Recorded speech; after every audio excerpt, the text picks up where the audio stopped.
Muy bien, compañeros, pues de nuevo nos encontramos para abordar una semana más de nuestra escuela sabática. ¿Cómo estáis? Muy bien, Dani. Sí. ¿Qué tal tú? Que siempre nos preguntas Sí, es verdad. y nunca pues te estoy preguntamos. bien ilusionado porque, claro, cada tema es fascinante, la verdad. En este caso, la lección número 9, el conflicto cósmico. Si os parece, hacemos una oración antes de empezar, que el Señor nos guíe. Querido Padre que estás en el cielo, gracias por la oportunidad que nos das de estudiar tu palabra, de investigar en esta temática tan importante, tan abarcante, que a veces no nos cabe en la mente. Te pedimos que tu Espíritu nos oriente para descubrir la verdad. Te lo pedimos en el nombre de Jesús. Amén. Amén. Amén. Muy bien, Rubén, guíanos a través de este conflicto. Muy bien, espero que lleguemos a buen puerto en este caso. Bueno, comienza este tema del conflicto cósmico, un tema, como bien decías, muy abarcante, con un texto de memoria que te quería invitar a leer, Génesis 3:15. Muy bien.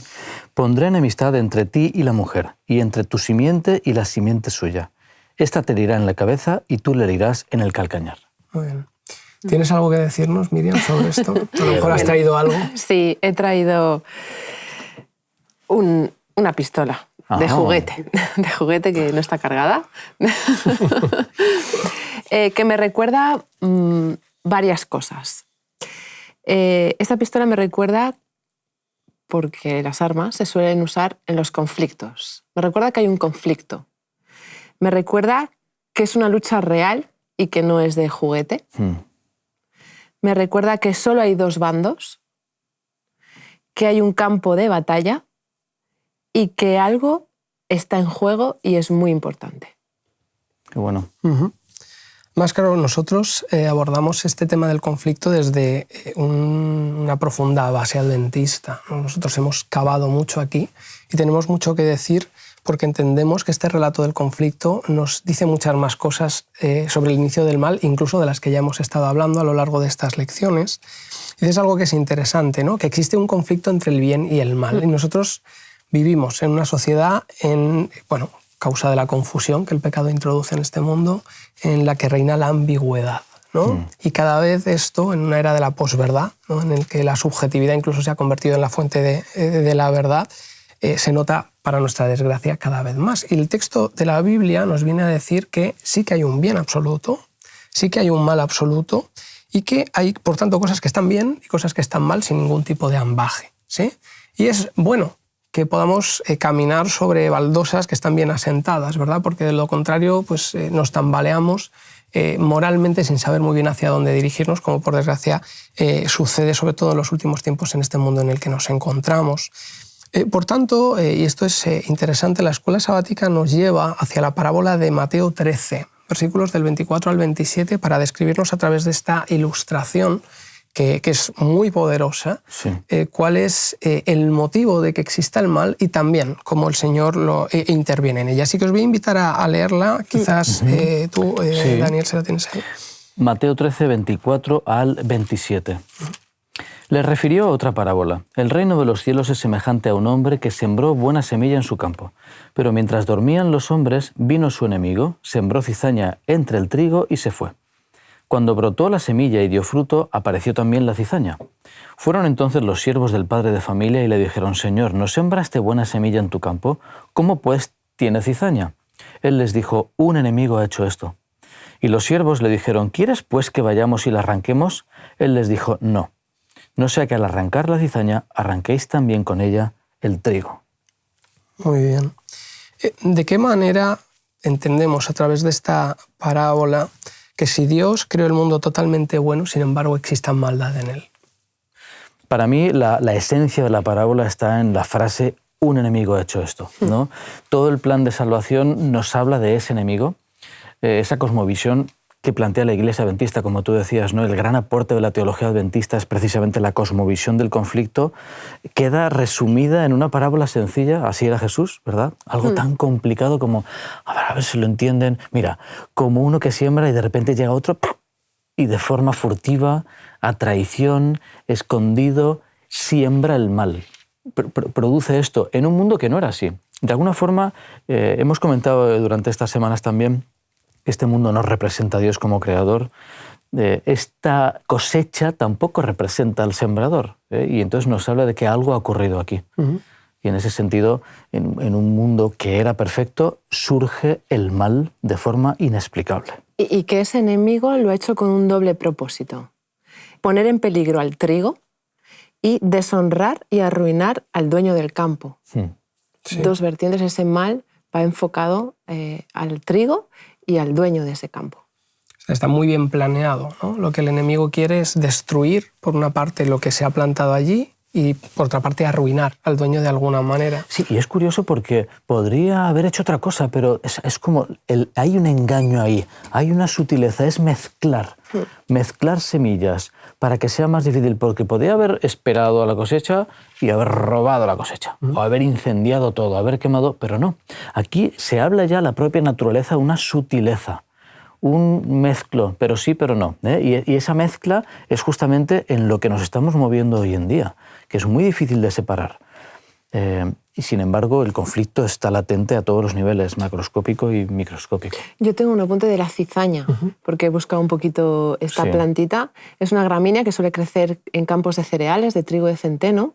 Cuando maduran los granos, cuando se hacen de color oscuro, es cuando se pueden distinguirse con los diferentes cereales. Y lo que yo no sabía es que estas semillas, si se las ingieres, pueden ser venenosas. No es cualquier cosa. Claro.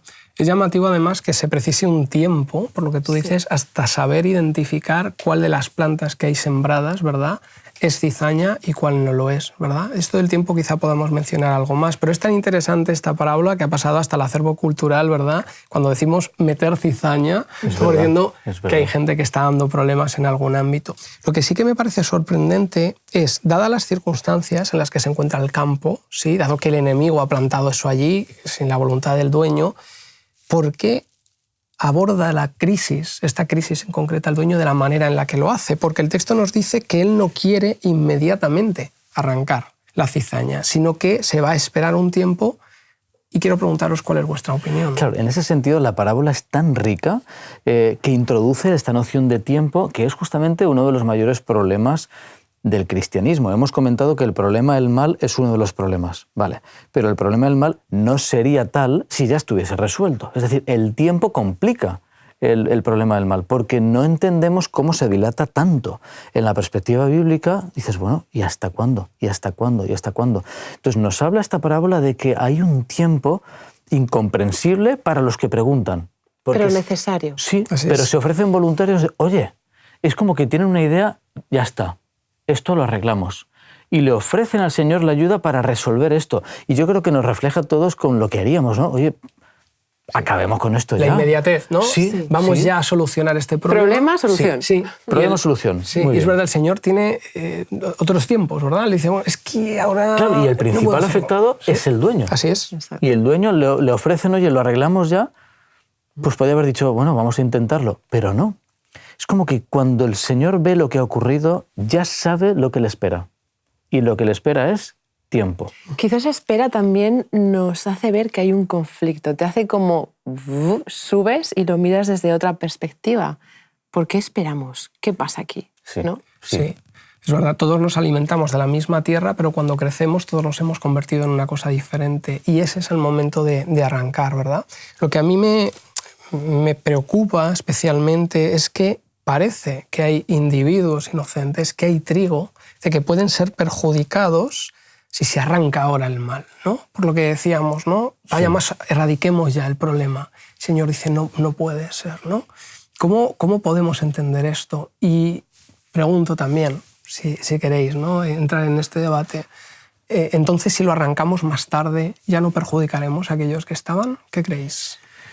Claro, puede ser que haya daños colaterales ya en el propio hecho del daño que hace el enemigo, pero sí que es fascinante y difícil de entender de qué forma, si llevamos la parábola a nuestra vida diaria, de qué forma se podría dañar hoy en día a alguien si ocurre antes de tiempo la resolución.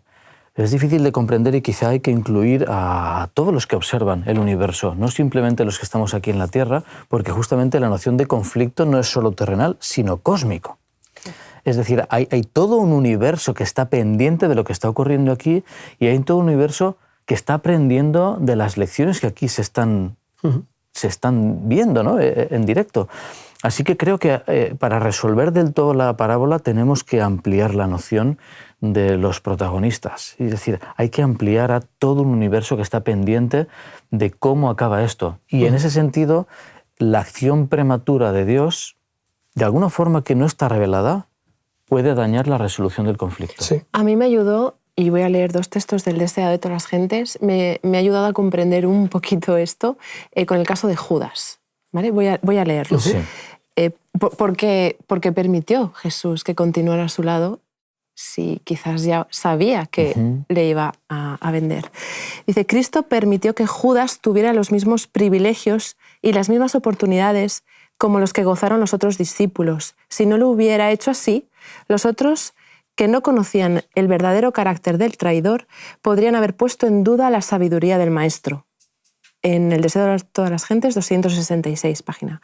Y después dice otro párrafo, hasta el mismo fin de su ministerio, Cristo nunca reprendió abiertamente a Judas, porque los discípulos, quienes sentían por él respeto y admiración, se habrían sentido inclinados a simpatizar con él. Según la parábola, Dios acabará finalmente con el mal, pero arrancar la cizaña antes de tiempo provocaría daños colaterales irreversibles que perjudicarían al bien. Claro. Y a la concepción, al ataque de Satanás, que en realidad que va sobre el carácter de Dios, ¿no? Es que el Señor ama a sus hijos y si nosotros pensamos en este campo, siquiera como la Iglesia, nos daremos cuenta de ello. Estaba apuntando, ¿no?, mientras vosotros hablabais, ya que tengo el privilegio ahora de dirigirme, puedo permitir hacerlo de esta manera, que se necesita tiempo para distinguir el trigo y la cizaña. Y por tanto entiendo que también el Señor obra de una manera muy especial para que el trigo acabe siendo trigo y por desgracia la cizaña no prospere, ¿no? Pero también puede ser, supongo, posible que el trigo acabe siendo contaminado.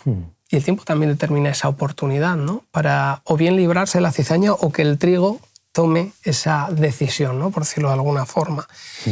Eliminar la función de la cizaña solo se puede conseguir cuando el campo ya ha crecido suficiente, ¿sí? Así que esta es la forma inicial en la que la escuela sática, creo que con acierto, nos introduce dentro de lo que es este origen del conflicto. Sí, con una paciencia que es contraintuitiva para nosotros, totalmente. que nos cuesta entender, pero sí que es muy importante, como dices, la noción del tiempo como parte de la resolución del conflicto. Y ahí nos encontramos, en este impasse, ¿no?, de la historia. Y además que todos amamos a personas que están en la Iglesia o que viven cerca de Dios, lamentaríamos que se condenaran. El Señor mucho más, ¿no? Hemos leído 2 de Pedro 3:9 ya probablemente varias veces. La idea es que todos procedan al arrepentimiento y para eso no se pueden arrancar antes de tiempo, ¿sí? Claro. Sí, bueno, creo que es extraordinaria. Es la única forma en la que en realidad se puede actuar, pero nosotros no nos damos cuenta hasta que no lo leemos en la parábola, ¿sí?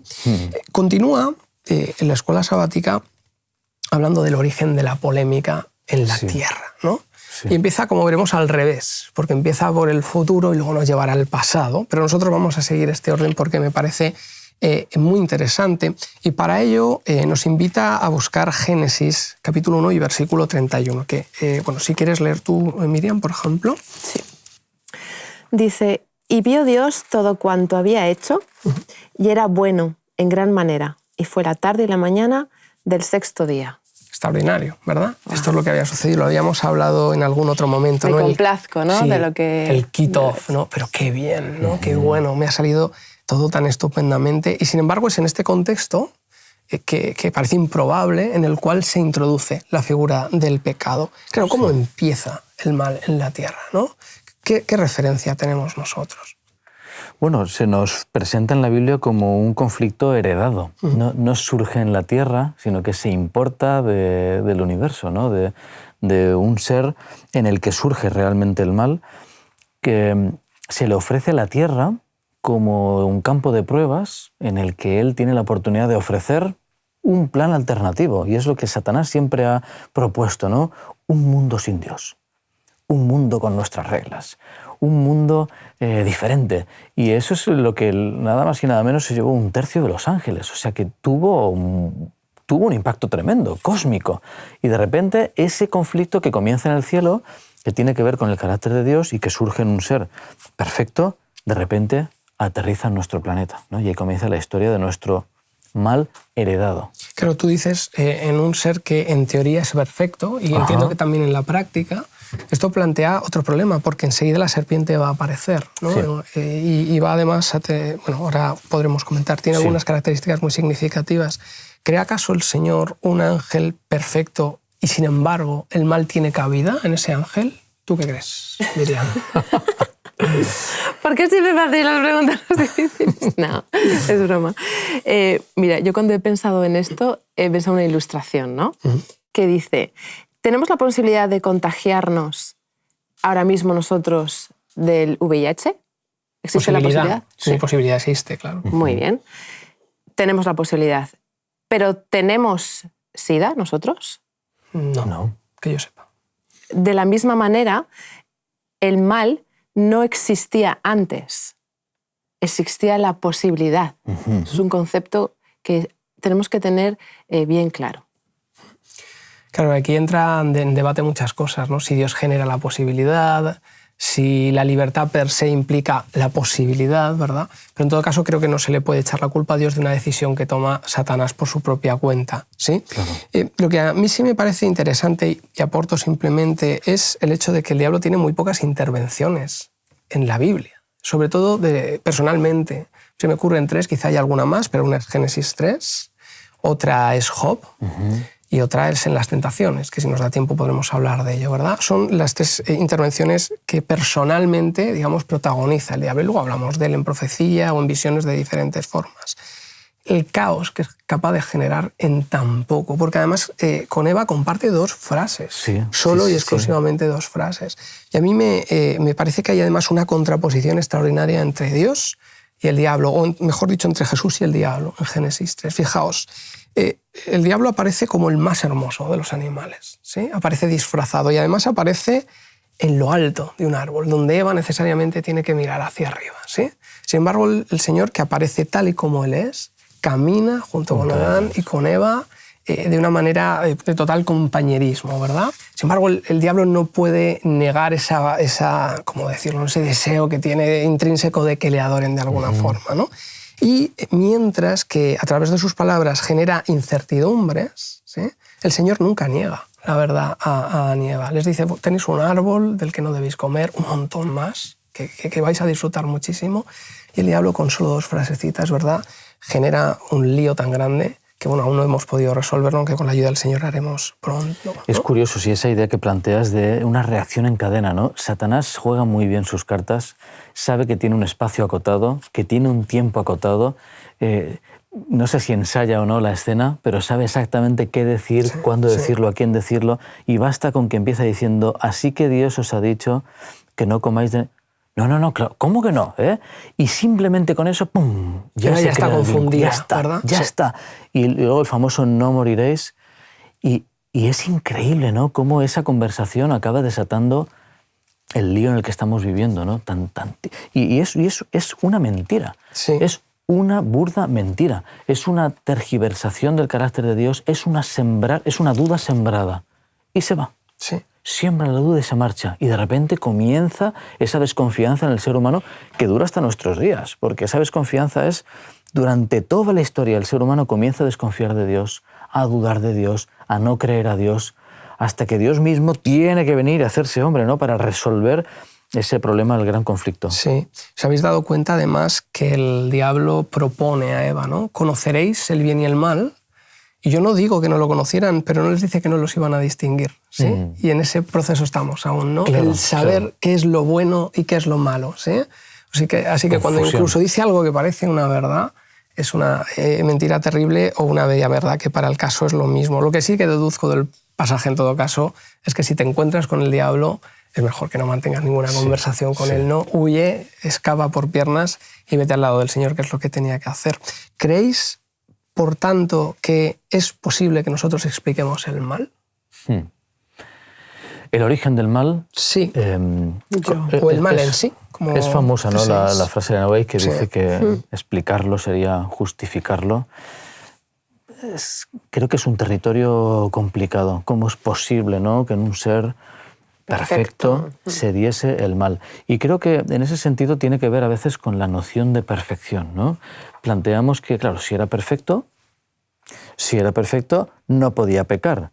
Si era perfecto, no podía dudar. Si era perfecto, no cabía la posibilidad de. Y Pero a lo tenía mejor que lo hemos ser planteado libre. mal, efectivamente, Claro, lo hemos claro. planteado mal.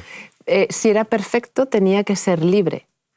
Tenía la capacidad de escoger entre dos caminos, posibilidad del bien y del mal. Y volvemos al mismo planteamiento de antes, ¿no? Esto no quiere decir que la posibilidad del mal no significa que existiera antes. Dios creó un ser perfecto y bajo esa perfección estaba el libre albedrío de Claro. escoger. Y aquí viajamos al cielo, entonces, porque claro, habíamos dicho, la escuela sabática nos presenta el origen del mal en la tierra. Claro, es normal, ¿no? Vamos al revés que Génesis 1 y 2, ¿no? Primero de lo cotidiano y luego a lo universal, pues así nos lleva, en segundo lugar, a la controversia en el cielo, ¿no? Vamos a ver la primera parte. Nosotros estamos viendo la continuación de un conflicto que se inicia muchísimo antes, ¿verdad?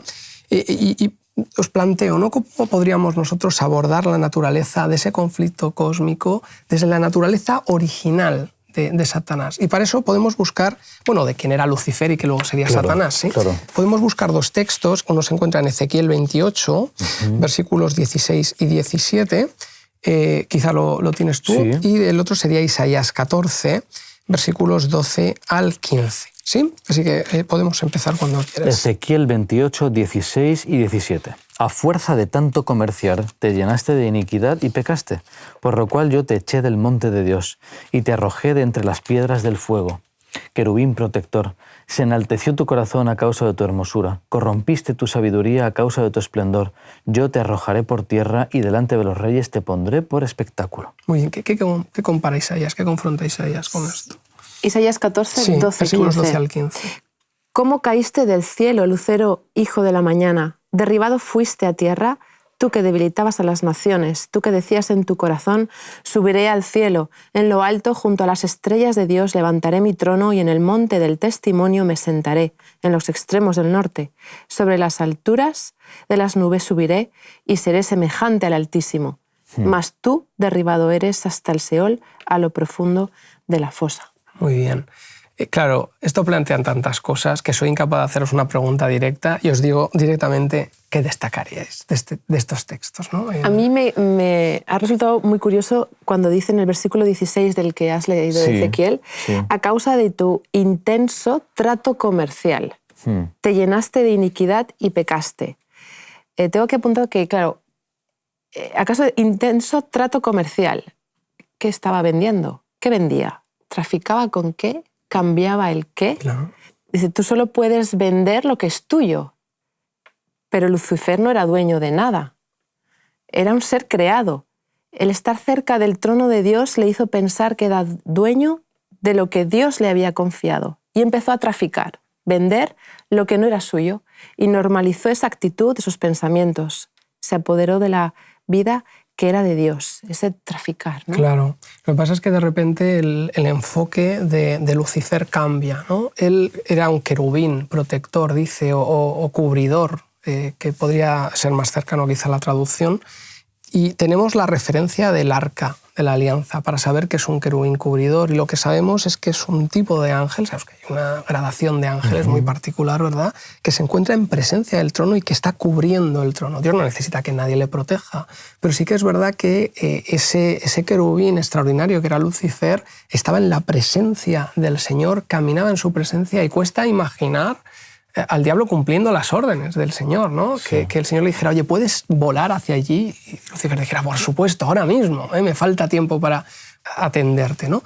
Pero este querubín que estaba mirando la gloria, que estaba mirando el propio carácter del Señor, en su trono, delante de su trono, de repente alza la mirada, ¿no?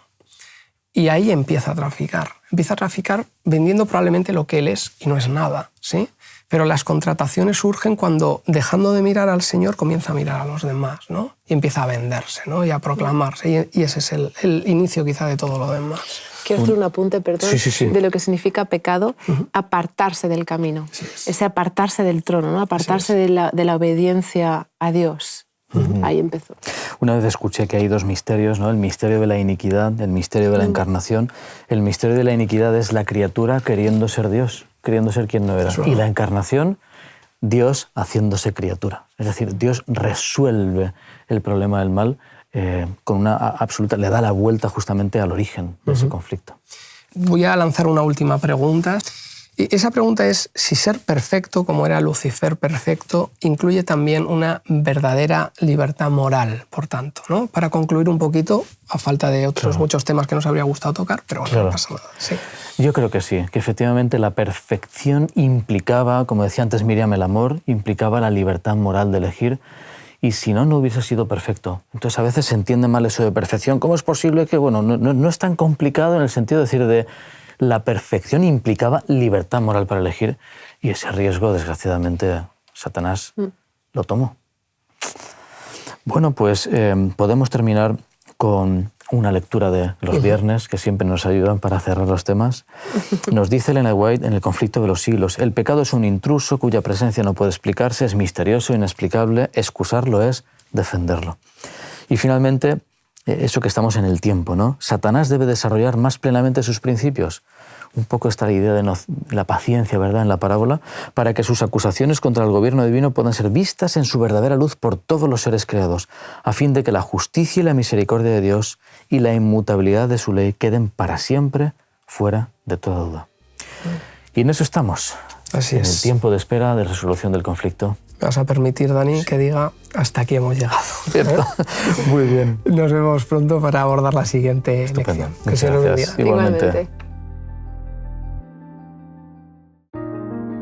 Te invitamos a tener una experiencia más allá del sábado, convirtiendo tu unidad de acción en una iglesia hogar en donde la Biblia, la oración intercesora, la fraternidad y la testificación sean vuestro estilo de vida.